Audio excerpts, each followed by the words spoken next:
Hello, this is Jeremy West, Dr. Jem, here today to talk about some video game design. First, we are going to discuss making your main character.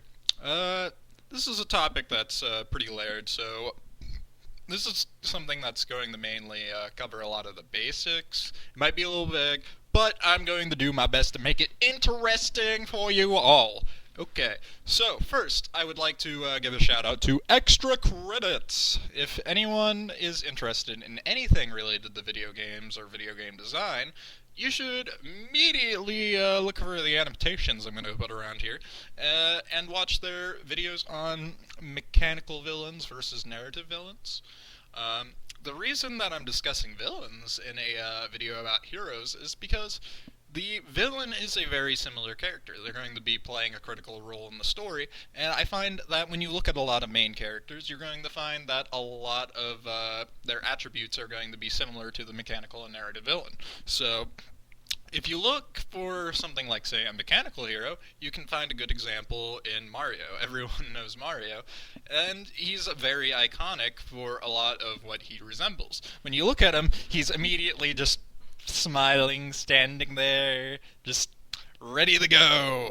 And when you start moving around with him, you've got a lot of pacing going. He just looks like a character with a lot of potential energy, and even like the way he talks. They picked an amazing voice actor, so you get a lot of yippee, woohoo, yeah, yeah, those kinds of things. So really, out the gate, Mario tells you a lot about what he's going to be able to do. Like, just moving him around, basically, and, like, looking at him, you immediately get the sense that it's going to be a running and jumping kind of game, just based off the main character you're looking at. And Luigi is similar in those facets, too, because, he's initially made as a Mario clone. But, going to a narrative-driven hero, we have Lee Everett from The Walking Dead. Spoiler alert, if you haven't played The Walking Dead Season 1, you should really do so, and it's free on Steam for the first chapter, which I'm going to be talking about a little bit. Anyway, Lee is a character that very much is a standard human being. He is meant to be someone who feels powerless a lot of the time. He's someone who's meant to be taken seriously. He's meant to encompass your opinions as the character.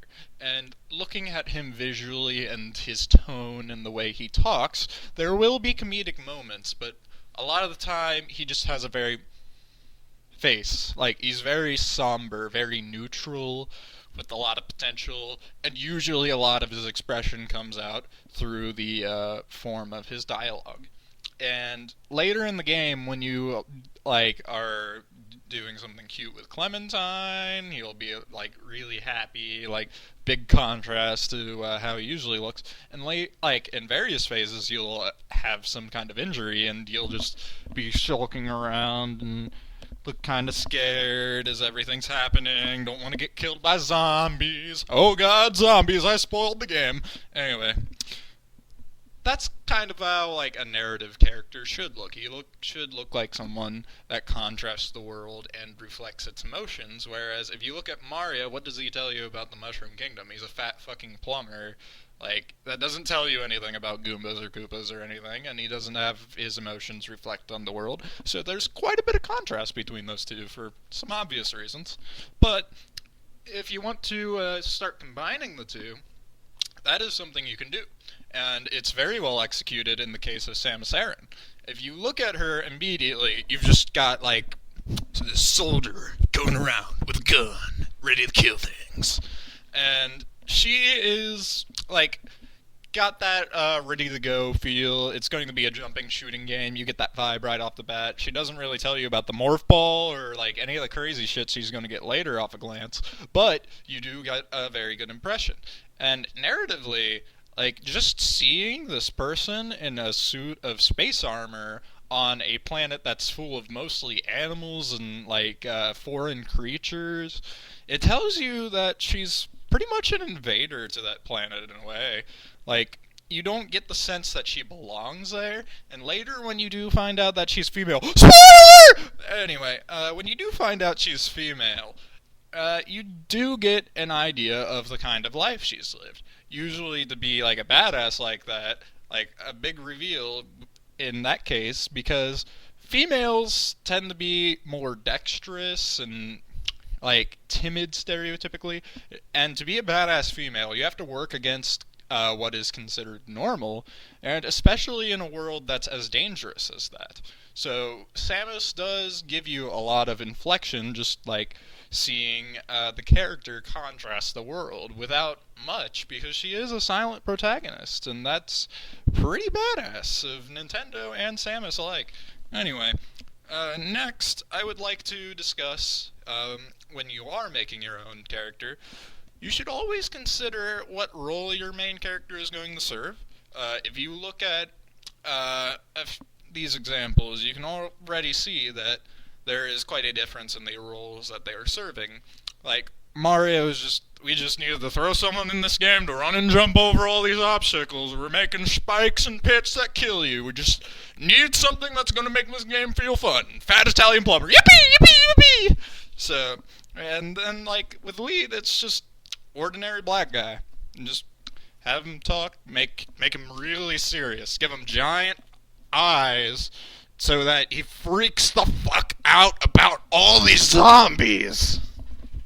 So, yeah, that's Lee's purpose. And, like, you can probably do that with any character, really. But something I'd like to discuss is a concept that I call the template hero, which is very important because, like, when you're making a character that's customizable in any way, you need to be able to sell the story or the mechanics of your world without, like, saying much. So, if you look at a game like Saints Row, like, it's not going to tell you much just looking at your character. You get an idea of, like, the actions they're going to be taking soon, so you can tell what your co-op partner's trying to do. But you don't learn much about the world or anything, because you've got this crazy-ass customizer that lets you just throw anything the fuck out there, and you've got a few generic voice packs with lines.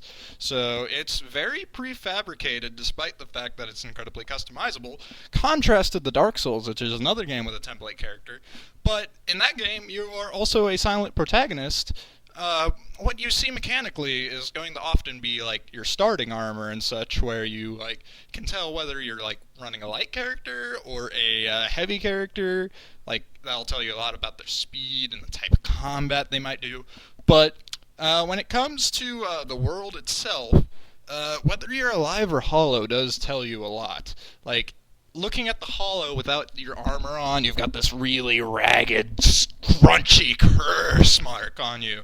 And that, like, really sells how painful it is to be undead. And really, the way that every NPC has a reaction to whatever action you take, like whether you hit them accidentally, try to kill them, do stuff for them, the dialogue in that game is very intelligently used, and the item descriptions work a lot of the story out where all the gray areas are, but the way that the world reacts to your character, that is where a lot of the power in the Dark Souls main character comes in. And if you look at, like, Diablo versus WoW, like Diablo 3 specifically, you've got, like, male and female versions of every character, whereas in WoW you've got, like, this customizer. And in WoW, you kind of, like, get this sense that, like, all of the characters of the same race and class are going to be very samey. Like, my male bearded human warrior does not look very different, so I'm going to give him a blonde beard. Yeah, that'll make him stand out in the middle of a 60-man raid. But in Diablo, like, the gender, it's not going to affect much, other than, like, how Lyndon responds to you and a few dialogue lines in the game. But it also does a very good job of expressing an individual character with every single one. The biggest contrast coming with the barbarian. If you look at the male barbarian, you've got this old dude who just looks like he's been fighting things fucking forever. Like, he looks like he could die any day, but he's still got enough muscle to where he could crush your head like a fucking nut. And if you look at the female barbarian, she also looks like she could crush your head, but she's like a middle-aged woman working against gender norms to be like this crazy badass. So, yeah, pretty interesting contrast there, even though they end up having a lot of the same lines anyway. I feel like that's something they could have improved on in that game, like make the characters feel more unique. Anyway, I'd like to talk more about main characters later, so give this some thought. Always think about the role your main character is going to serve in your story, and where you could improve. Like, if you're going to run a template character, you want to work very hard on making sure the lines that exist are very impactful, or if they're silent, make sure that no matter what kind of setup you get, that the world responds to them appropriately, so that the character feels like a very contrasting force that emphasizes the story. Anyway, this is Jeremy, Dr. Jim, signing out! Peace the fuck out!